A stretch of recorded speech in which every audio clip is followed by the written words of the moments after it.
अंजनगाव सुर्जी मतमोजणीत वाद. अंजनगाव सुर्जी इथं मतमोजणीत घोळ झाल्याचा आरोप करत काँग्रेस आक्रमक झाली आहे. फेरमतमोजणीची मागणी काँग्रेस उमेदवार आयशा बानू, रशीद खान व कार्यकर्त्यांनी केली होती. मात्र निवडणूक अधिकाऱ्यांनी ती नाकारल्यानं वातावरण तापलंय. मतमोजणी आणि निकाल जाहीर झाल्याचा व्हिडिओ मागितला असून पुढील टप्प्यात न्यायालयात जाण्याचा इशारा काँग्रेसकडून देण्यात आला. हे बदमाशी खपवून घेतली जाणार नाही असा थेट इशारा देण्यात आला. दरम्यान माजी मंत्री यशोमती ठाकूर अंजनगाव सुर्जी इथं दाखल झाल्यात. त्यांनी संतप्त कार्यकर्ते व नागरिकांना शांत केलं. आज जे अंजनगाव मध्ये झालं ते अतिशय वाईट झालं.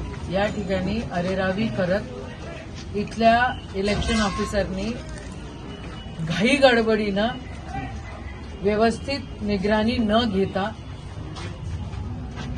इलेक्शनचा निकाल दिला. हे लोकशाहीचा गळा घोटणं आहे. इथं खऱ्या अर्थानं पंजाची सीट निघालेली आहे, पण अधिकाऱ्यांनी बदमाशी इथं केलेली आहे. हे आम्ही ठामपणे तुम्हाला सांगतोय. आम्ही व्हिडिओ रेकॉर्डिंग मागितली आहे त्यांना. अजूनपर्यंत आमच्या हातात व्हिडिओ रेकॉर्डिंग दिली नाही आहे. आम्ही त्यांना म्हणत होतो रिकाउंटिंग द्या. ते रिकाउंटिंग देण्याच्या ऐवजी तो माणूस चहा आणि लघवी करायला गेला आणि चहा प्यायला गेला.